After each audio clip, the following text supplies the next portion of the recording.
Are you sorry for what you've done to these families? How could you do it? Why would you do it? There's no reasonable explanation as to why you would do this to people. Tell me how many people, or how many bodies, was in your storage facility? A good 30. What state a body was in gives me nightmares. Strange, isn't it? Never in a million years did any of us think that an investigation like this would happen anywhere in the country. I'm arresting you at the current time on suspicion of preventing the lawful and decent burial of multiple dead bodies. As he stepped off a plane at Heathrow Airport from yet another holiday, Robert Bush was finally caught. For years, he'd played the part of a funeral director families could trust. Instead, he took their money and gave them ashes that were not their loved ones, while leaving people's family members to decompose inside his funeral home. I don't think there's any words to describe how low that man is and how angry the thought of him just makes me. After Katie Woolston's family had trusted Bush for years, in 2023 she chose him to cremate her miscarried baby. But the ashes he gave her were not hers. So this is the ashes that I was given that wasn't my baby's ashes, in basically a box that I would say that you'd get a small parcel in. And then this was what was inside of the box, just like a paper bag. What the police went on to tell her was worse than she could have imagined. What I didn't expect was for him to then tell me that he'd never cremated my baby at all. He'd picked up the baby's remains from the hospital, and after then there's no trace of where that baby went. Did you ever find out what had happened to your baby? No, and that's a question that I would always want to ask him, is what did you do with my baby? It's torture. It's the only way to describe it, is torture.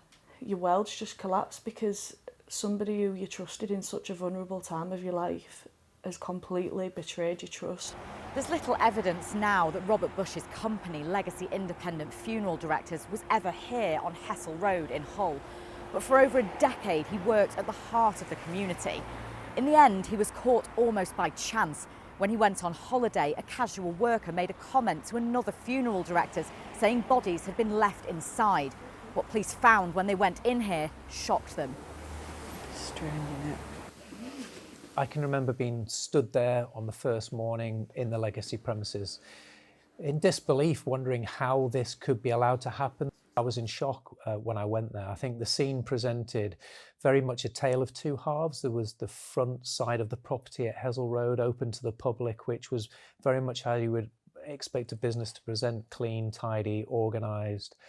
But then actually behind the scenes, incredibly disorganised, property strewn everywhere, possessions clearly from people and families that had gone through the property, and human ash as well, you know, loose bags of human ash as well, and scattered everywhere. In one room was a scene described as like something from a horror film. 31 bodies in varying states of decay that Bush had lied about cremating, including an unborn baby in a paper bag. One of the bodies was Ron Marsh's mother, Joyce. By the time police found her, she had been inside Legacy for nearly 6 months. What state a body was in really didn't bear thinking about, and it still gives me nightmares. But how can you have so little regard for a person's dignity that you allowed these bodies to deteriorate? I just cannot even think what these policemen saw when they turned up. And it's, I think it's something, well, it will stay with me to the rest of my days, you know. Sorry. In his first police interviews in March 2024, Bush told police he kept hold of the bodies to try and pay off his debts. With the debts that I had accrued and for level of cash flow problems I was having, it presented an opportunity that I didn't have to maybe do it immediately, and if I held on to them for a little bit, I'd backfill another one, and to catch up, but I didn't catch up. What he didn't tell them was that he was using the money to fund his luxury lifestyle. Bush transferred nearly £1.5 million out of Legacy's accounts to his personal bank account in the years leading up to 2024. Police found payments of more than £40,000 for holidays, as well as jewellery, high-end restaurants and motorcycle racing. They also found motorbikes and classic cars stored inside his funeral home. Bush took over £500,000 for funeral plans he was not authorised to provide. So that goes all the way around the back.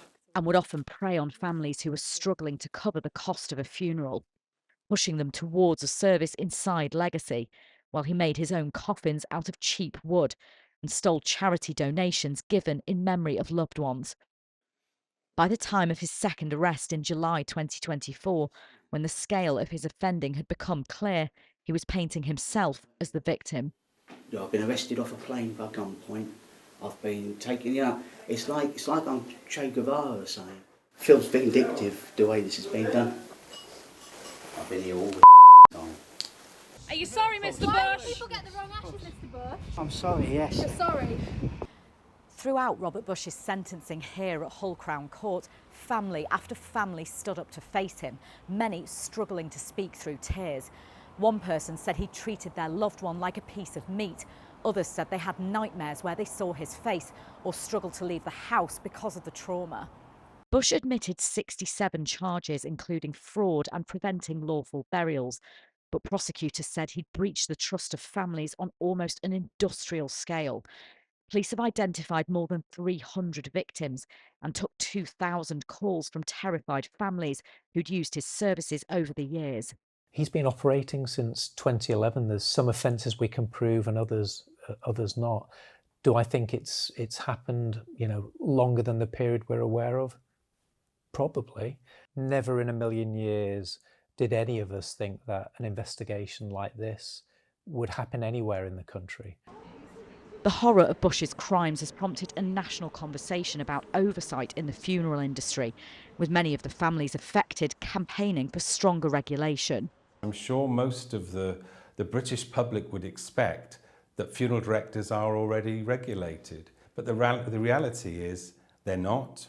Andrew Judd runs the National Association of Funeral Directors, a group with voluntary membership. You don't have to have any professional qualifications. You don't have to demonstrate any checks and balances to practice. What we want to see is that gap closed so that all funeral directors have to be regulated by an independent statutory regulator set up by the government with a consistent code of conduct. He was once the man that people turned to in their grief. Part of me hopes that he's been haunted by the thought of going to prison. I hope that that's tortured him every single day as much as the thought of where my baby went tortures me every day. Families who trusted Robert Bush at the most vulnerable time in their lives now see him as a monster.